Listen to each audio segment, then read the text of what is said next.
नमस्कार, मैं हूं अशोक। आप देख रहे हैं न्यूज़ फ्लैश, खबरें सबसे तेज। बात करते हैं आज की बड़ी सुर्खियों की। हिंदू पंचांग के अनुसार आज शुक्रवार 26 सितंबर 2025 है और तिथि शुक्ल पक्ष की चतुर्थी है।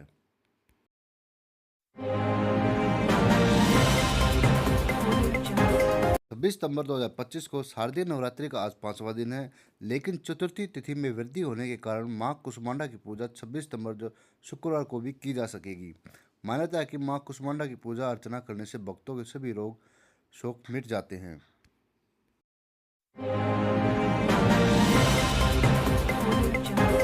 बात करें आज के मौसम की, तो हरियाणा में 27 सितंबर तक लोगों को गर्मी का सितम से झेलना पड़ेगा, लेकिन इसके बाद मौसम में बदलाव होगा और पहाड़ों की तरफ से हवाएं चलेंगी। इससे दिन का तापमान 3 डिग्री तक आने की संभावना है, जिससे गर्मी से राहत मिलेगी और रात का तापमान गिरने से हल्की ठंड महसूस की जा सकेगी। मौसम विज्ञानी के अनुसार इस बार मानसून में औसत से ज़्यादा बारिश होने के कारण समय से पहले ठंड महसूस की जा सकती है।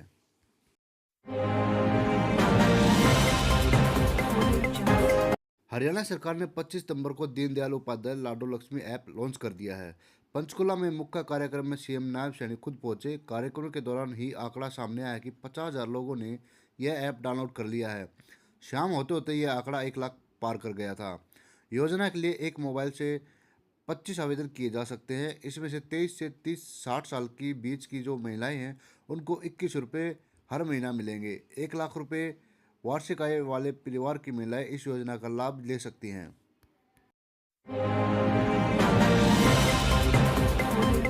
हरियाणा के फरीदाबाद में एक युवक ने अपनी 2 मासूम बेटियों के साथ कमरे में फांसी लगाकर आत्महत्या कर ली। दोनों बेटियों में एक तो मात्र 1.5 महीने की थी, जबकि दूसरी बेटी की उम्र करीब 2 साल की बताई गई है।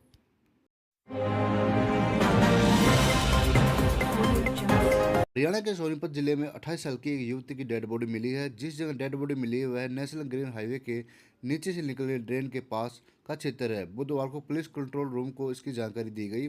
सूचना मिलते ही पुलिस और फोरेंसिक टीम मौके पर पहुंची और छानबीन शुरू कर दी है।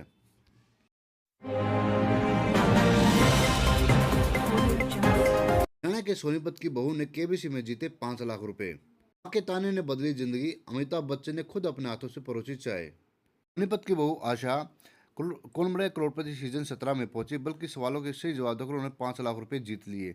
मां के ताने के बाद इन्होंने ठान लिया था कि वह सिर्फ किताबें नहीं पढ़ी, बल्कि अमिताभ बच्चन के सामने बैठकर सही जवाब देगी।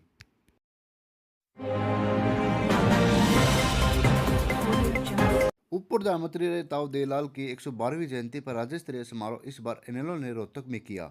यह इसलिए चर्चा में है क्योंकि रोहतक को पूर्व सीएम भूपेंद्र सिंह हुड्डा का गढ़ माना जाता है। रैली के दौरान मंच से कांग्रेस से ज्यादा हुड्डा पिता पुत्र को ही निशाने पर लिया गया।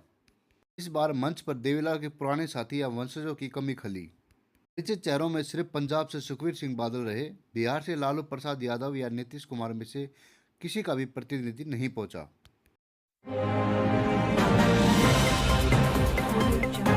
हरियाणा के पूर्व मुख्यमंत्री और केंद्रीय ऊर्जा मंत्री मनोहर लाल खट्टर का चंडीगढ़ में चलाया गया सफाई अभियान विवादों में आ गया है। जिस कार्यक्रम में उन्होंने शिरकत की थी उसे सफल बनाने के लिए चंडीगढ़ प्रशासन और निगम की ओर से बड़ी लापरवाही की गई। इस पूरे मामले का एक वीडियो भी सोशल मीडिया पर वायरल हो रहा है। हालांकि इसके बाद भी प्रशासन और अधिकारियों की ओर से कोई भी बयान जारी नहीं किया गया है।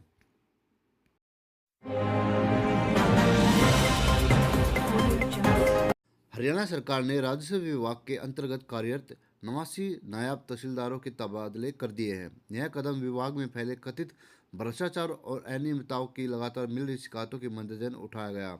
सरकार ने यह संदेश देने की कोशिश की है, अब राजस्व विभाग में पारदर्शी और जवाबदेह व्यवस्था लागू की जाएगी।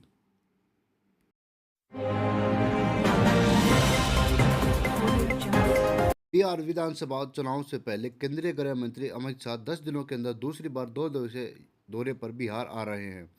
2 दिनों में वे पटना, बेतिया, असरिया और समस्तीपुर में कार्यकर्ता सम्मेलन और कार ग्रुप की बैठक करेंगे।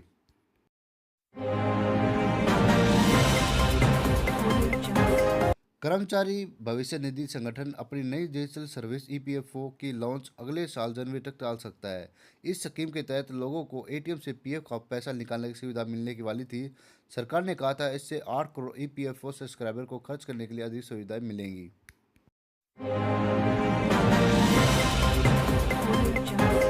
हरियाणा में में दुर्गाष्टमी के दिन स्कूलों के टाइम में बदलाव किया गया है। इसके लिए विद्यालय शिक्षा निदेशालय ने प्रदेश के सभी जिला शिक्षा अधिकारियों को इसका पत्र जारी कर दिया गया है। इसके तहत 30 सितंबर दुर्गाष्टमी के दिन सभी राजकीय विद्यालयों का समय सुबह 10 बजे से 2:30 बजे तक रहेगा।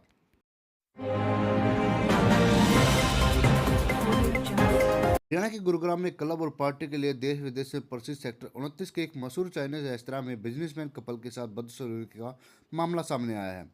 बिजनेसमैन फैमिली ने आरोप लगाया कि खराब और दूषित खाने का विरोध किया गया तो उन्हें 4851 का बिल थमा दिया गया। साथ ही रेस्टोरेंट के बाउंसर बुलाकर उन्हें धमकी भी दी गई। बिजनेसमैन फैमिली की ओर से इसका वीडियो शेयर किया गया जिसमें डिनर पर टेबल फैली हुई है और खाना भी अधूरा दिखाई दे रहा है। फैमिली का कहना था कि जो डिश परोसी गई थी वो खराब क्वालिटी की थी, इसी वजह से उन्होंने डिश नहीं खाई। पीड़ित कपल ने इसकी शिकायत सेक्टर 29 थाने में दे दी है।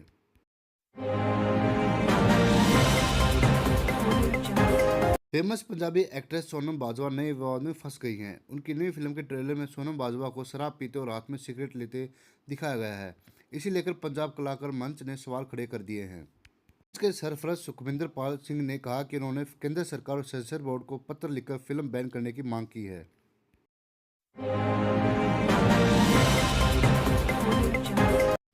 दिल्ली के सलीमपुर एरिया में एक 15 साल के युवक की चाकू से गोदकर हत्या कर दी गई है। पुलिस मामले की छानबीन कर रही है।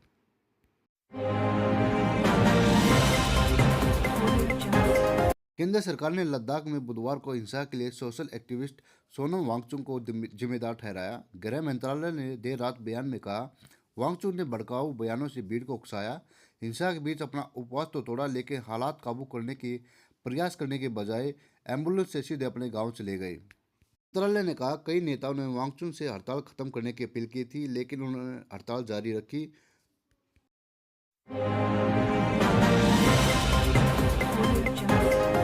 पाकिस्तान ने अपनी स्कूल बुक्स में मई में भारत के साथ हुए 4 दिन के संघर्ष पर नया सिलेबस शामिल किया है, जिसमें तथ्यों को तोड़ मरोड़ कर पेश किया गया है। मीडिया रिपोर्ट के मुताबिक इन किताबों में दावा किया गया कि भारत ने बिना किसी कारण के 7 मई 2025 को पाकिस्तान पर हमला किया। कश्मीर के पहलगाम में हुए आतंकी हमले का झूठा आरोप भी लगाया है।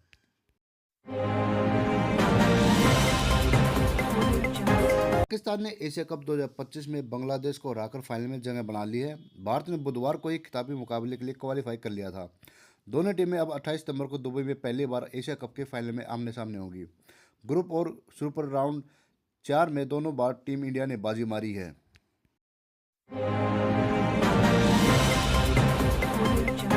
सोने के दाम में आज गिरावट रही। 10 ग्राम 24 कैरेट सोना 235 रुपये गिरकर 1,13,339 रुपये आ गया। इससे पहले यह 1,13,584 रुपये पर था और इसी महीने 23 सितंबर को सोने ने 1,14,314 रुपये का ऑल टाइम हाई भी बनाया था।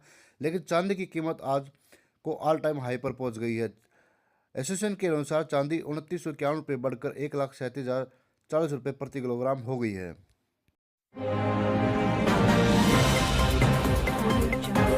भारतीय वायुसेना में शामिल पहले सुपरसोनिक जेट मिग 21 की 26 सितंबर को चंडीगढ़ में फाइनल फ्लाइट होगी। यानी अब ये आसमान के बजाय म्यूजियम में नजर आएगा। रूसी मूल का यह फाइटर प्लेन साल 1963 में पहली बार चंडीगढ़ एयरफोर्स पर स्टेशन पर लैंड हुआ था, इसलिए विदाई के लिए इसी जगह को चुना गया है।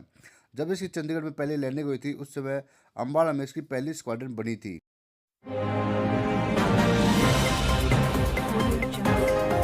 फ्रांस के पूर्व राष्ट्रपति निकोलस सरकोजी को पेरिस की अदालत ने गुरुवार को आपराधिक साजिश के आरोप में 5 साल जेल की सजा सुनाई है। इसके साथ ही उन पर 1 लाख यूरो का जुर्माना भी लगाया है। 5 साल तक कोई सरकारी पद लेने पर भी रोक लगा दी गई है। यह मामला 2007 के राष्ट्रपति चुनाव में उनकी जीत के लिए लीबिया के तत्कालीन तानाशाह मोहम्मद गद्दाफी की अवैध फंडिंग से जुड़ा है।